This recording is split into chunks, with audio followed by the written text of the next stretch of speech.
Hello and welcome to the latest episode of The White Pube. My name is Gabrielle Del Puente, and on today's episode I'm going to be reading a review of God of War Ragnarok.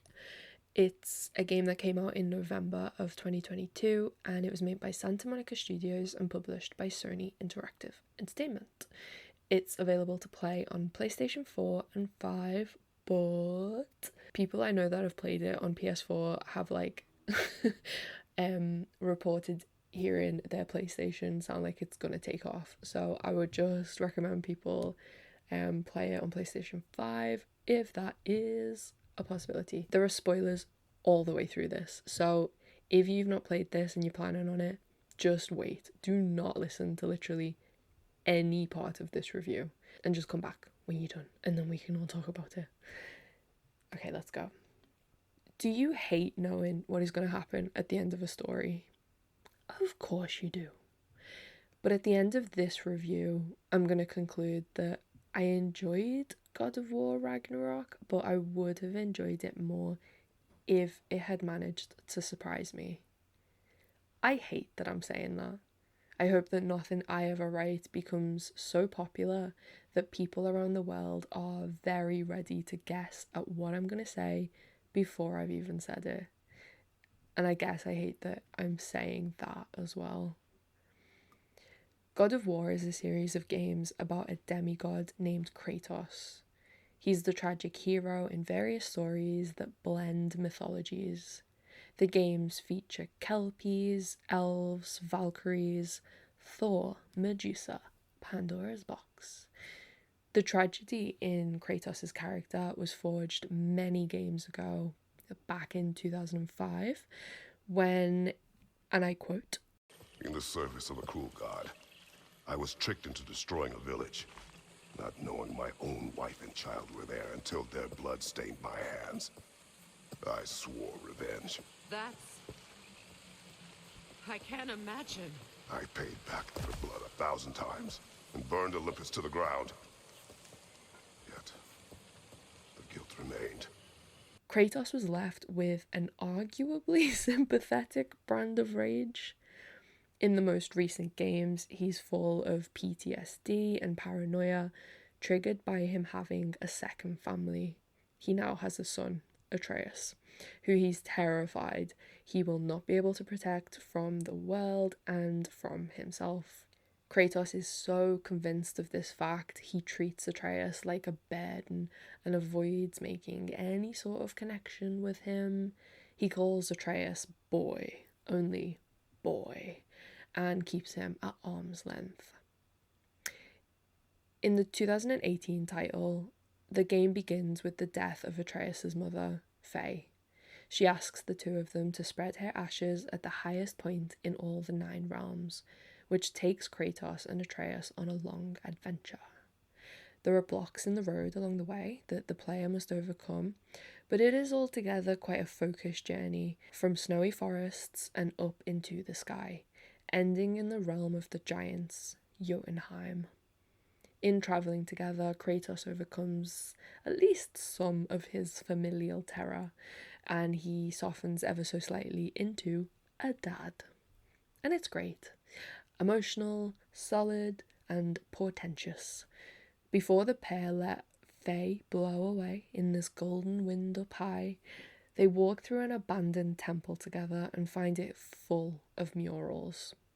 These murals just so happen to depict the exact journey that the two of them have taken to get there. Images that essentially recap the 20 core hours of gameplay we have just completed.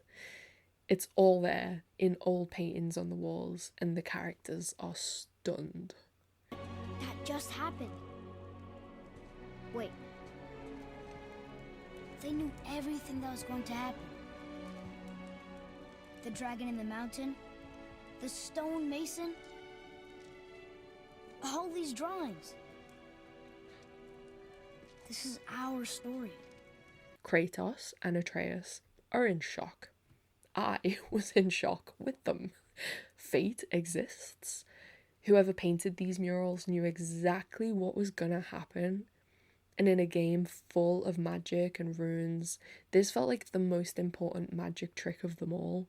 That there was someone or something in the game that had life all sketched out. That was chilling. I was so sucked into the game that it took me a moment to remember that God of War was a game on a disc, an electric thing that had been designed by omniscient, omnipotent game developers in real world studios and writers' rooms.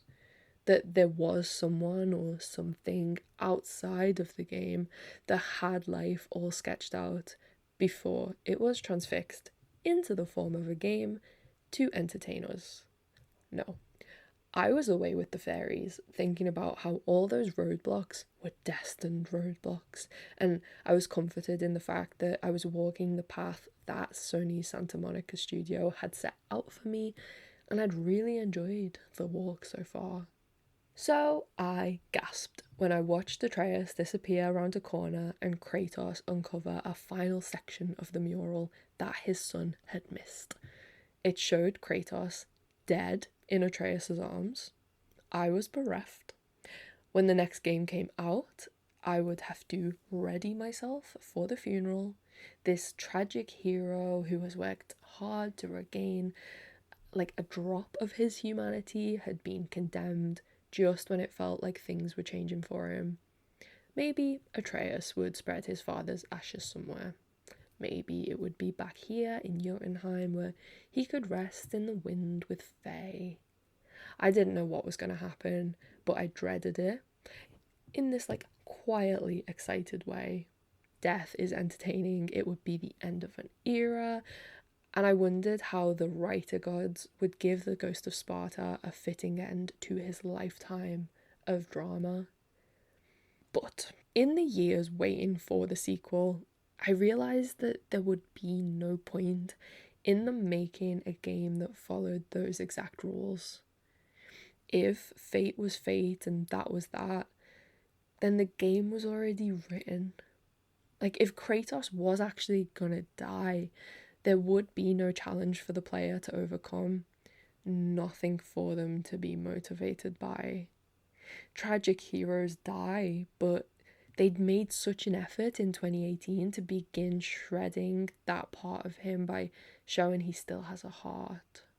Plus, it's not good for business to kill off a well-known protagonist whose very image sells games and merchandise and whose presence makes for a healthy post-game. Don't want to upset the fans. No, they were gonna have to taunt us with the 2018 prophecy as if it was inevitable, and we were gonna have to find a way around it. That would be the game, wouldn't it? Destiny would be the new antagonist. And it was. The story of the 2022 game follows Kratos and Atreus as they split up and search the realms for ways to save Kratos from his fate. They're desperate, and I know I fancy myself an armchair oracle because my mild narrative literacy helped predict the eventual ending to this game. But a lot of people guess that Kratos would survive based on the same logic. We're not oracles. We're just like well versed in storytelling and the business of the game industry, so we can expect these things. It lessened my excitement just a bit, so waiting to see how the writers would try to convince us otherwise, how they would keep us guessing or get us to doubt our predictions, became what I was most excited to play for, because they had backed themselves into a corner and they couldn't stay there. Otherwise, the story of the sequel would fall flat. So in the first half of the game, the writers set us up. In their quest for more knowledge, Kratos and Atreus discover another mural showing them it's Thor that is gonna kill Kratos. They also learn that Heimdall, another of Odin's henchmen, is gonna kill Atreus unless Kratos gets Heimdall first. If and when that happens, Kratos will begin the chain reaction that leads to Ragnarok, an event set to destroy Asgard and send Kratos running right into Thor's open arms, where they'll make their mural come true. This Heimdall Thor Odin conundrum has legs. I can easily see Kratos becoming so determined to save his son that he puts himself in the line of fire to rage against the Mjolnir. I think this route would have been an emotionally fulfilling ending with like a good sense of character completion. Having seen our anti-hero develop from like a loner soldier to a militant guardian and finally a stubbornly self-sacrificing dad, he would finally be at peace, having reversed past horrors, dying to save his son rather than killing his family and surviving. Love conquers all, and so on. A new balance. The end. The writers set all of this up to keep us panicking about the likelihood of the prophecy, even though it's not what goes on to happen. Because when the story reaches the halfway point, Kratos seeks out the Norns, who are three deities from Norse mythology that represent past, future, and present. Halfway means it's the story's midpoint, when protagonists typically have some kind of revelation. Maybe they receive some new information that changes things, and what they do based on this moment of truth will decide how their character does or does not develop, and therefore how their story ends. What the Norns say is quite basic, but it's wrapped in the most intricately written meta-style cinematic in which the Norns narrate the action as it happens, as if they are the ones writing everybody's life story. Kratos, Freya, and Mimir's head enter the home of the Norns, tentatively.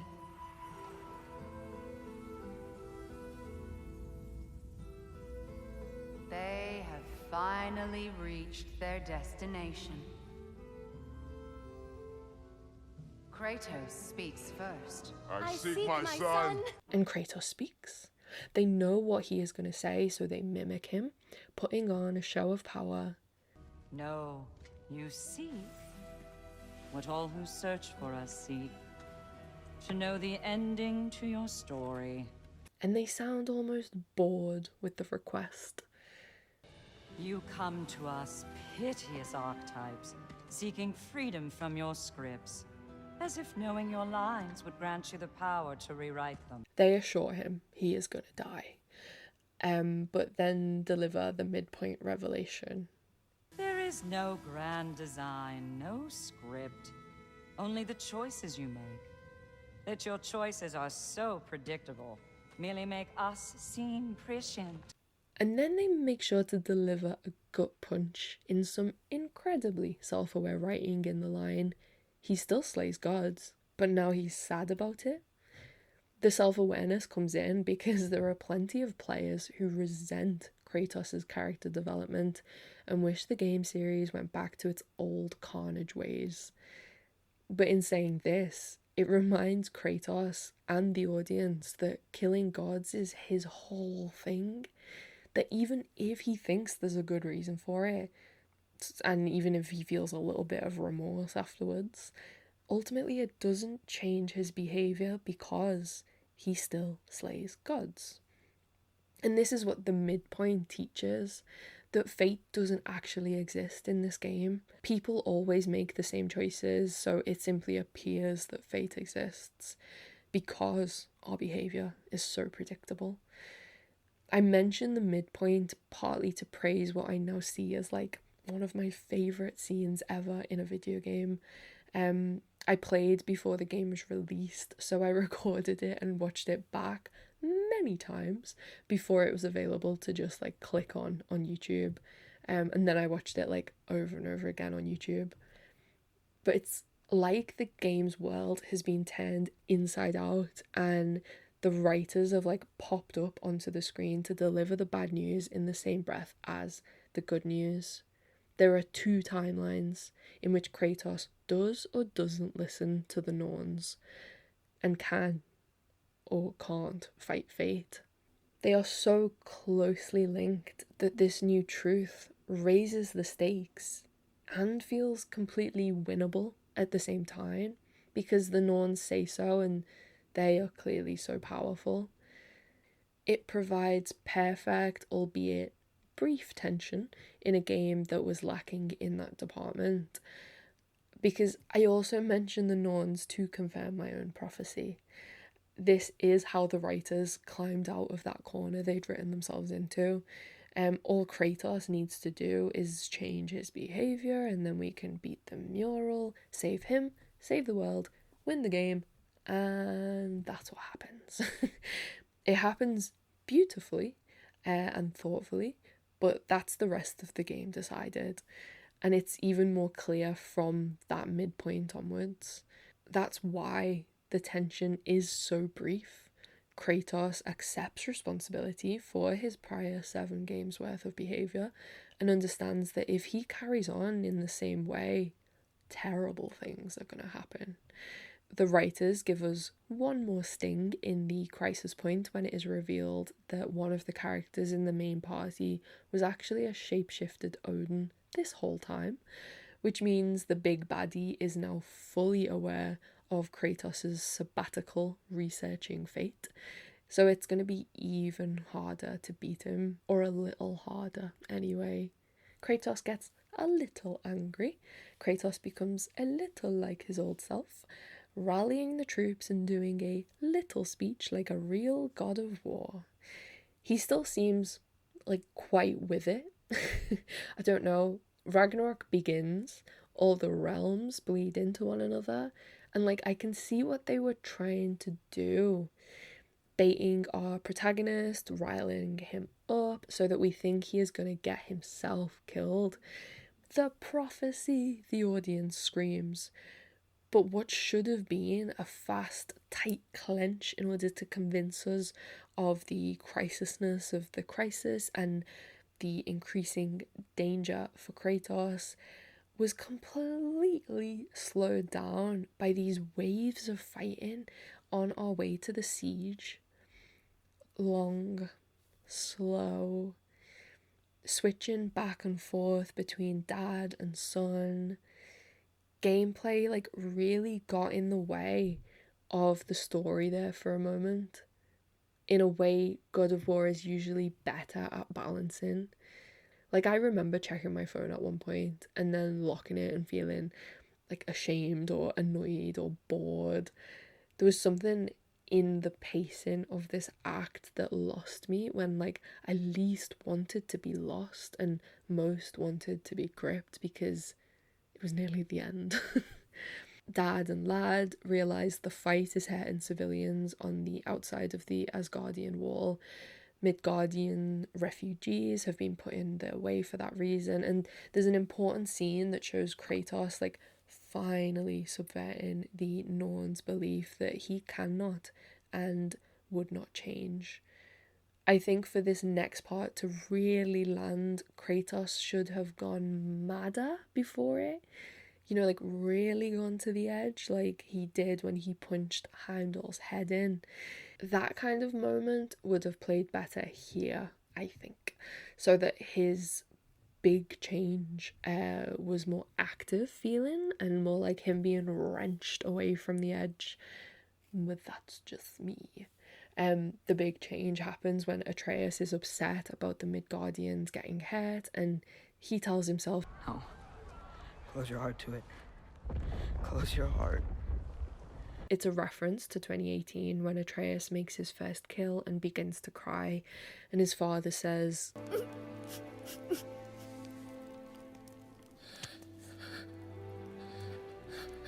Close your heart to it. Come then. We have a long journey.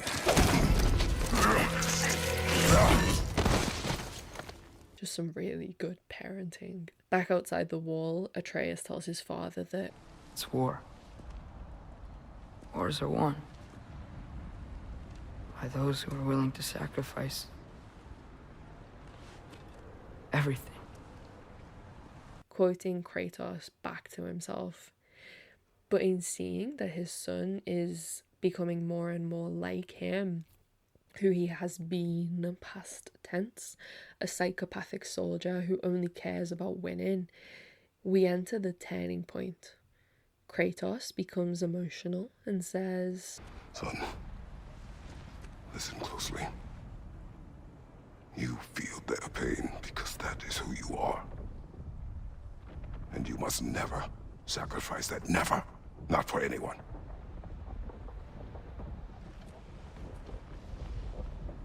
I was wrong, Atreus. I was wrong. Open your heart. Open your heart to their suffering. That is your mother's wish. And mine as well. Today, son. Today, we will be better. We will die seeking justice, not vengeance. and thus he changes. Because fate is no longer the antagonist, it's the self. When they breach the wall and Kratos comes head to head with Thor, as the mural foretold, Kratos refuses to kill Thor even when he has the chance, even when Thor taunts him. Kratos is free not from the prophecy, but from the expectations other people had of him, and more importantly, the expectations he had of himself. Thor shouts, Don't you know what I've done? and Kratos says, Yes! But what will you do now? Thor is thrown, adamant. We don't change.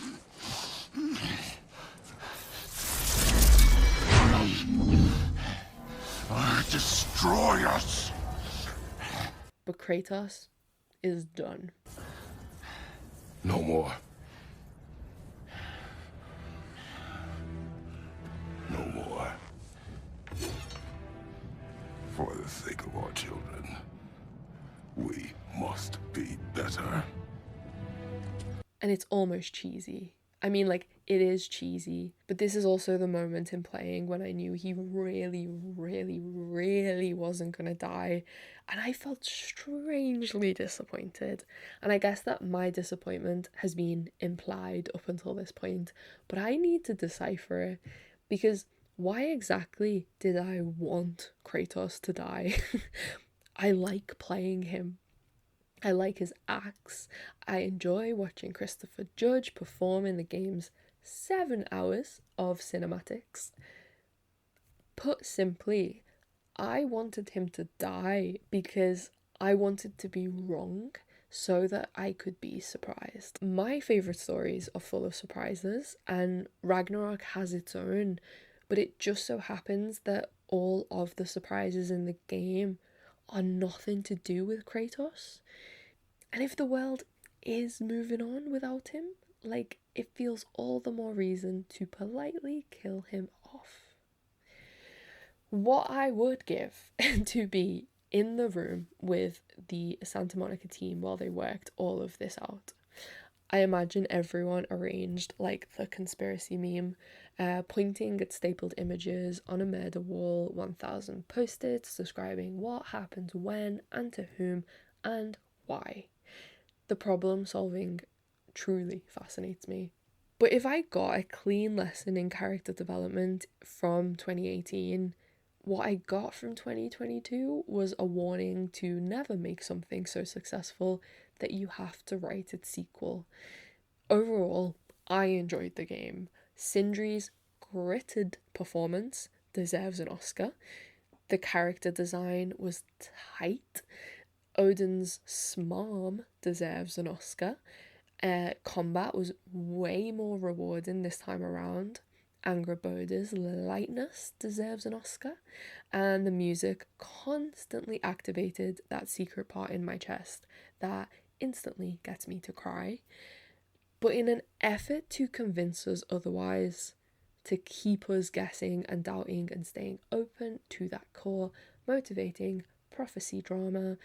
The storytelling was too overwhelming for me, just saturated. Even in writing this review, I usually get to the end of a game and I'm like able to say out loud to a friend what happened, but this wasn't easy. Not that ease means excellence, but you should see the amount of tabs I have open in order to keep all of this straight. We knew what was going to happen, so the writers went overboard with a huge cast, tangents, and distractions. When I try to connect the pieces, I struggle. All the post-its blow away in the wind. I mean, who the fuck was Bergier? And why am I supposed to care that he threw himself off the flying boat? I feel like a misery guts or an angry gamer who should shut up and celebrate the fact free will exists and Kratos really did change, and isn't that nice? I just wish it had been as tight as 2018, or as tight as that sentence. It's like someone left the door open and all the heat flew out the room. The game got too big, the story too unruly. There was a moment early on in Ragnarok when we fought Thor for the first time. We had to mash circle to push his hammer away, but no matter how hard we did that, he wrestled it back and killed us. The screen dipped out to a loading screen where we could click L1 for previous tip, R1 for next tip, the usual. But then we heard Thor laugh. Oh no. I say when we're done.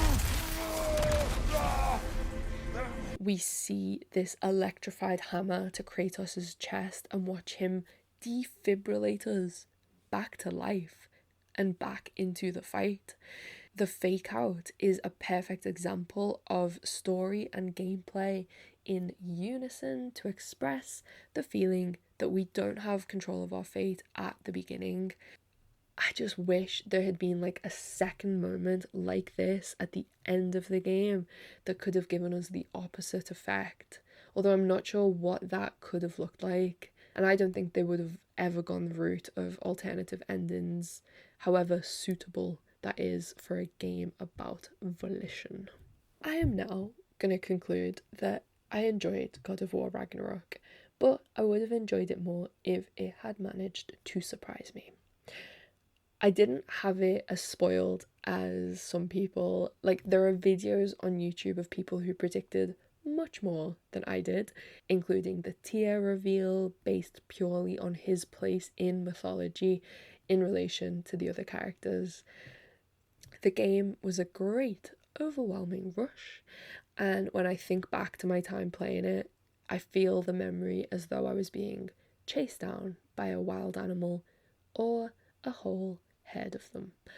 The moments I liked best were when I had clambered up out of reach, but there weren't quite enough of them in there to keep pace or to keep a hold of emotion and intrigue long enough for me to feel like it really was the end of the world. And that's the review. The written version is on thewhitepeep.com. The audio version is on podcast. And the video version is on YouTube, and I've done all 3 versions this week to see how that feels. I hope you enjoyed listening. I hope you enjoyed the acting of this like insanely good cast spliced into the episode. That was fun to do. And yeah, I will see you on the next episode of the podcast. Bye. I don't know if we are breaking fate or fate's breaking us.